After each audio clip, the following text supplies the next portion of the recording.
Hi everyone and welcome to another exciting episode on the Live Well podcast. Today we'll be talking about living in the moment or being present. Sometimes life gets hectic and we just don't focus or be present within ourselves in that moment. And today we have a very special guest speaker to discuss this with us.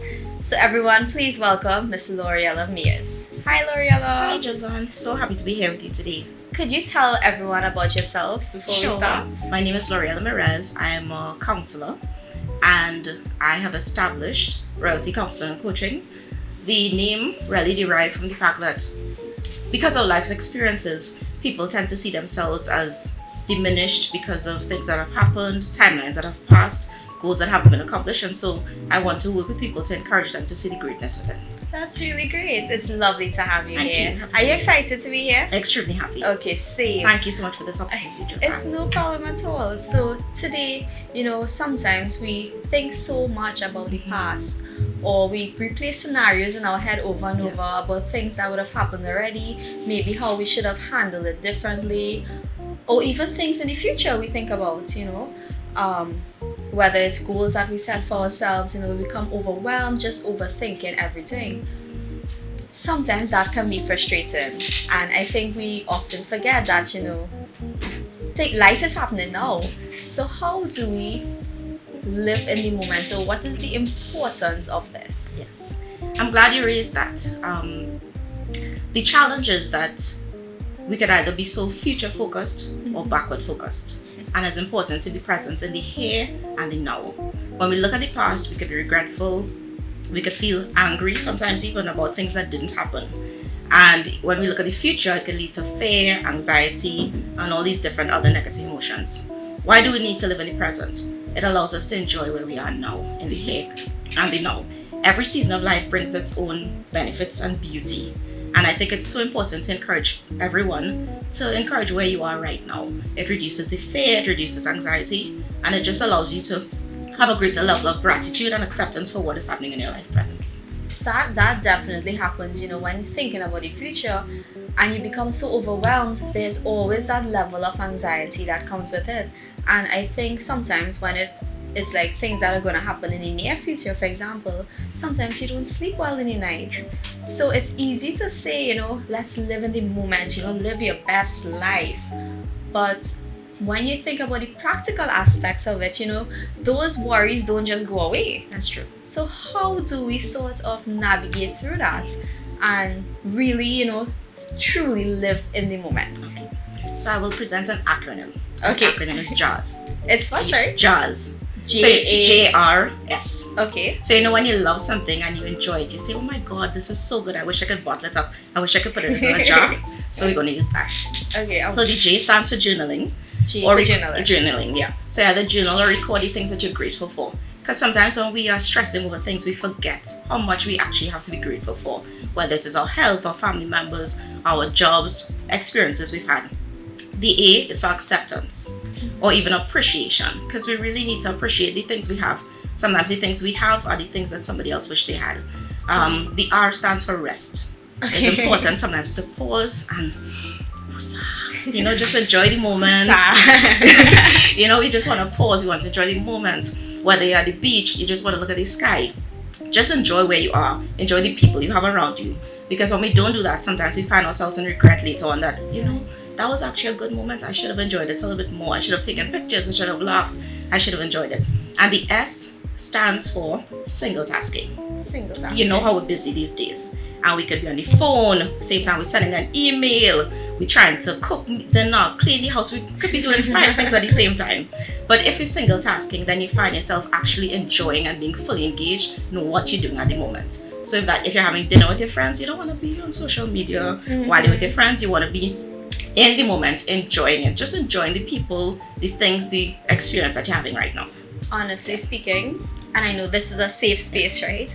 I find when you go out with friends or persons and they're constantly on their phone, that's sort of disrespectful, and then it leaves you in an awkward position as well, right? It is, and it takes away from the moment, because a lot of times, especially as adults, it's hard to get everybody together in the same space. So when you have that moment, you want to enjoy it to the max. You want to laugh, you want to create life experiences. Even as a parent, if you have children, you want to enjoy every single season of life, so that you don't look back and say, oh gosh, I should have taken pictures, or we should have done this, or we should have done that. So the whole issue of being present is about enjoying where you are right now in the moment. I just want to go back to the first letter in the acronym. Yeah, sure. J, journaling. Yes. What advice would you give persons who, for me personally, I've never done journaling, Yes. or I would have started. And by starting, I mean I actually just bought a book, like a very pretty book. Well, that's a start. But how do you actually get into that practice? Is it like a discipline that you need to have, or what is like a quick tip, that we can use to actually start journaling? Sure. So there are many approaches to it. So for some people, because of the internet, we have so much available to us. Mm-hmm. There are many journaling prompts on the internet that you could look for. In addition to that, it's a good way to quiet your thoughts at night. And it helps you to actually record what you went through, the experiences, and to process your emotions. So it's a good way to start. So you could really have a set time every day. For some people, they prefer in the morning. Mm-hmm. That's their time when they have a little clarity. They may have peace because the kids are sleeping, whatever it may be. Or for some people, they prefer the end of the day, because that's when they actually have some time to process what happened throughout the day. So then would you recommend journaling every day? If it's possible, journaling every day. For some people, it's a very personal experience based on your life, the time you have available, and all those things. So it could be maybe on a Sunday, you journal the week past. So and you say, like okay, reflection. Exactly, reflection. All right, so you're going into a new week, so you reflect on the past week, or you want to reflect on the week ahead. These are the things I want to accomplish. Some people may want to do it daily. I tend to do sometimes a monthly review. So that allows me to say, okay, I had these goals for the month. Didn't do so well here, but I did well in these areas. Or these are the things I'm grateful for, I'm very thankful for X, Y, and Z. So it's a good way to reflect on it also. As I said, it helps you to process your thoughts and to be able to really be in the moment. Okay, that's great. So that's J. Yeah. A. Yes. What was A? Sure, that's right. It was acceptance and appreciation. So acceptance in terms of accepting what is happening around you right now. The situation. Yes. So that phrase that says you accept the thing, the serenity prayer. You accept the things that you can't change and that kind of thing. Sometimes we just have to accept where we are in the season of life we're in right now. Because the issue of not being in the moment is because we sometimes either, as I said, projecting too far ahead, or we're going too far behind. If we accept where we are right now and say, okay, these are the things I can control, and these are the things I can't control, and then we accept where we are, and so we focus on what we can control. Okay. Right? And appreciation. Just being grateful for what we have. We may not have all the money we want, but we have a job, so that's something to be grateful for. We may have children. We want to be grateful for that. Health. For those who are suffering with health issues, as a nutritionist, you would know. Yes. For those who have health challenges, just being healthy is a blessing in and of itself. So that's where the E represents, yeah. And let's go to my favorite one. All right. R. All right. So we rest. Yes. Rest in terms of, sometimes we do so much, as you said. How do we actually rest? Because sometimes you say, yes, today is my rest day, or this hour is my time to rest, but your brain just keeps on going and going. True. So how do we truly rest in that situation? Yeah. And that's where the journaling comes in. For some persons, talking. So if you have a trusted friend, family member, talking it through is a good way to process your emotions. For other people, writing is a good therapeutic approach. So it really allows you to process what you're going through. Resting means sometimes carving out time to watch a movie, do something you enjoy. So everybody is very unique in what they enjoy. Some people like riding, some people like hiking, painting, swimming. Whatever is your thing that you do that restores and replenishes you, that is the thing you want to do to rest. So basically just something you enjoy or like a hobby. Yeah. That reminds me, recently I saw a video, and I don't know why this struck me so much. I think it's because I felt like it spoke to me a lot based on what I constantly do. And it was a girl basically talking about, she realized with the day-to-day hustle, sometimes you do nothing for yourself. It's a cycle. You go to work all day, you reach home, sometimes you have chores to do after work, and then you go to sleep, the next day you repeat, and 5 days for the week you're doing the same thing over and over. And what she said that she found helpful, sometimes you can't take away from what you have to do. That is standard to an extent. and she and her friend would do something called Saving the Day. Oh, nice. And basically, what that was is that they find one thing or one moment in the day where they do something completely for themselves. And I found that was so beautiful, you know. Sometimes we don't think about those things, you just go through. And for me now, reflecting on that, I realized at the end of the day when I reach home, at least, you know, simple things. I enjoy tea. I love tea. So you're a tea drinker too. I do. So just making a cup of tea and sitting by myself for 10 to 15 minutes and just, you know, unwinding, that works for me, and that's my way of kind of saving the day, so to speak. I love that concept, Josanne. And I think what's beautiful about that is that, as you mentioned, you like tea. Yeah. Someone else, it might be reading. Somebody else might just like walking outside, taking a walk. Mm-hmm. So it's really an individual journey, and it's trial and error. Everybody has to try the different things, different strategies, and see what works best for you. And what might work in January may not work in December, and that's also okay. So that is a beautiful idea. So for me, I like instrumental music. So sometimes when I get home, I put on instrumentals, and I just sit on my couch, just chill. All right. So everybody can try different strategies. So that's your way. That's my way of relaxing. Yeah. So it's really about allowing yourself just to have a moment of peace and clarity, so that you can go again. Because as you said, we have multiple responsibilities, and we wear many different hats. So while at work, we're employees or managers, right? When you get home, you may be mom, you may be wife, etc. You may be dog you may mom be dog, as well. exactly, all those things, all right? All those things, right? So we have different hats, and it means everybody and everything is pulling on us. Exactly. Which means we have to find our moments to rest and reflect. And as you mentioned, the whole issue of self-care, I just want to reiterate, self-care is not selfish. I was actually going to ask that. I had that pencil there, you know. Sometimes you feel like you're being selfish for taking that time for yourself. The simple thing like the saving the day, you know, coming home and just doing nothing for 15 minutes. Sometimes you can feel so guilty depending on what other task you have to do. So I like that you mentioned that, you know. It's not selfish. And as you mentioned that as well, I went through a season where trying to rest was a struggle, because I felt obligated that I had this long to-do list of things that needed my attention, that I needed to get up and be going and busy. And then my daughter said to me, "Mommy, you know it's okay to leave it alone." And I was like, I had to come to myself. You were schooled. I was schooled in that moment. And it caused me to reflect that the reality is that busyness is not always productivity. Mm-hmm. And sometimes we do need to allow ourselves to rest, be rejuvenated, and then we actually have the proper energy and focus to go again. So, So we spoke about JAR, now S. Yes. So we are in a society where multitasking is something that is lauded. We love to say, yes, I can get a million things done, and we go. And I think we feel guilty when we're not able to manage everything at once. Superwoman and Superman complex. We all have it to some extent, right?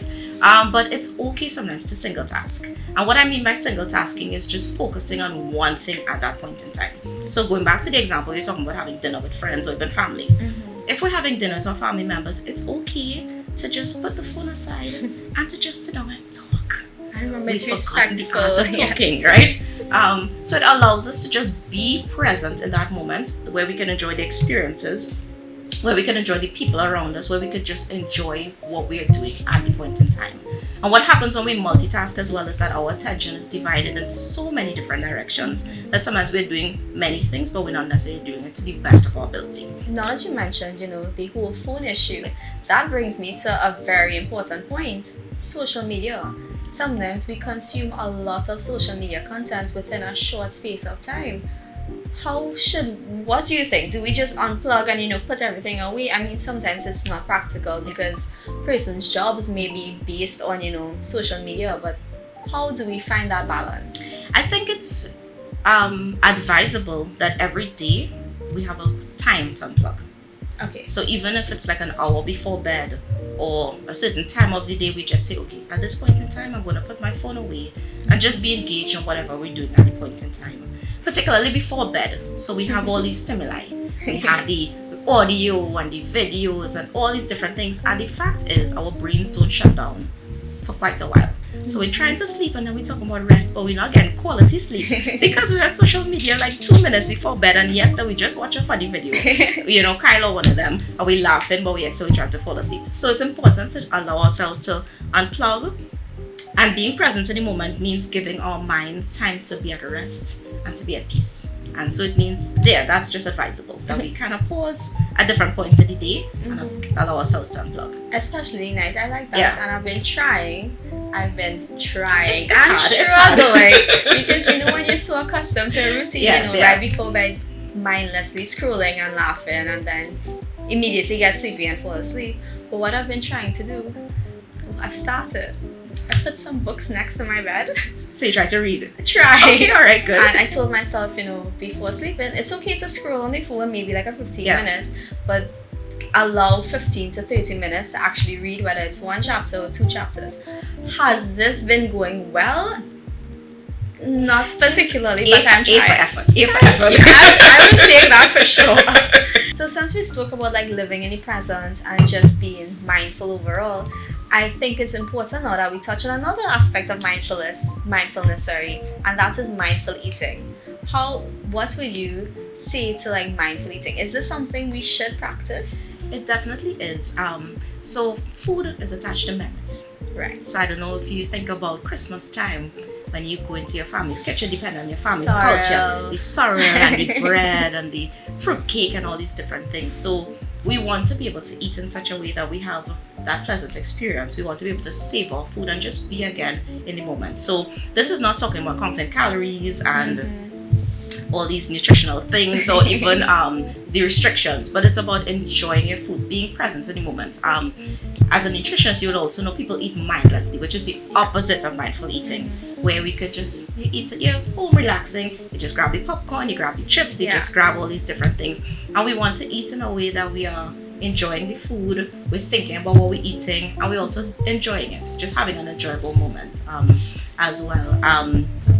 And we don't want to eat mindlessly because it causes other issues, and there's a whole lot of psychology attached to that.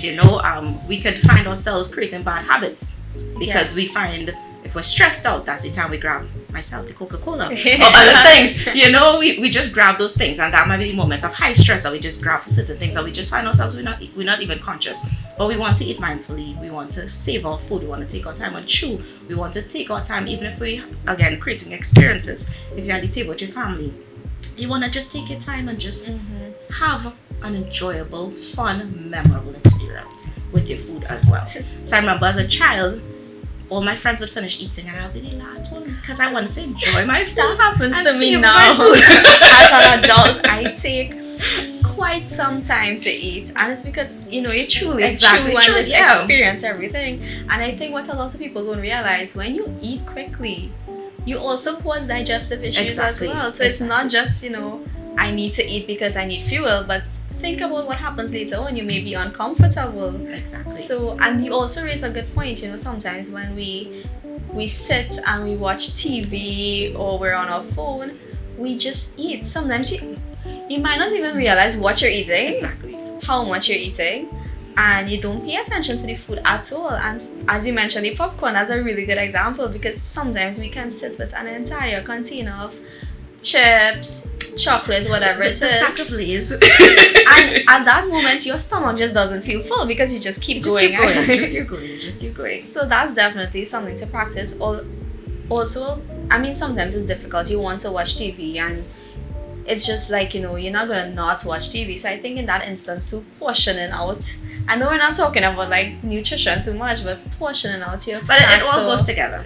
Agreed. Yeah. So portioning out your snacks for your food in that moment, so that while you're eating and experiencing both aspects, you're not over consuming your food as well. Agreed. So that was just my little segue. And I like that because the thing about it is that our behavior is learned behavior.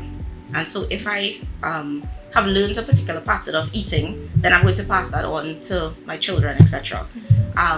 The whole concept of mindful eating is now teaching us to be conscious of what we eat, how we go about it, enjoying it. You want to enjoy your food. we have to eat, right? So we want to enjoy it, but we also want to be conscious of doing it in a way that is enjoyable but also beneficial to us. And so again, the nutrition and the mindful living, it ties in, it goes together. Yeah. And I think another aspect with mindfulness and mindful eating is that why are we eating? And you mentioned the emotional regulation aspect. Yes. I think something that is really good to practice is that when you feel like you're always leaning to certain foods when you're stressed out, kind of step back and reflect, why am I eating? What's the reason for this? Am I biologically hungry, or is this a stress response? Yes. And then try to find, another way, because honestly, life is stressful and there's so many stressors day to day. Are you going to gravitate to that same food every day? Like, that's not a healthy habit to develop. Agreed. So for that, you just try to find another way or another venue to kind of redirect yourself, basically. So as you mentioned earlier, maybe taking a walk. Yeah. Stepping away for a little bit, listening to some music, the instrumental that you like to do. I mean, that's for me. Other people have different genres that would appeal to them, and that's fine. And again, as I said, everybody's journey and process is so unique. And so we don't need to have a one-size-fits-all model. What we're saying is that basically you find the thing that works for you. Yes. Yeah. I like that. Yeah. Find what works for you. Find what works for you. And as I said, it's trial and error. So if you do something now and it works for a period of time, after when things get monotonous, it doesn't have the same impact. And that's okay. We try something differently. Yeah. And we change all the time as well. Our likes and dislikes change so much. So you're right, what may work for this season may not work for that season. So we have to always be adapting. Yeah. You were saying something just now about the eating patterns, and it's important, as you said, to identify what triggers. So if we know something is a particular stressor or trigger at the point in time, it's good for us to take account of it. And again, this is where we come back to the journaling and noting things, because it allows us to see, okay, this happened on Tuesday, and because of that, I found myself, I stopped at the grocery and I bought X, Y, and Z. So when we track these things, it allows us to see patterns, our own patterns, and then we could break it or we could replace it with healthier things or more appropriate patterns. Thank you so much. And thank you, Loriella, for this very insightful session. What are some key takeaways that you think our listeners should leave with this session? Sure. The whole issue of mindful living, as we said at the start, is about being present in the moment now. Yes. Every season of life has its beauty.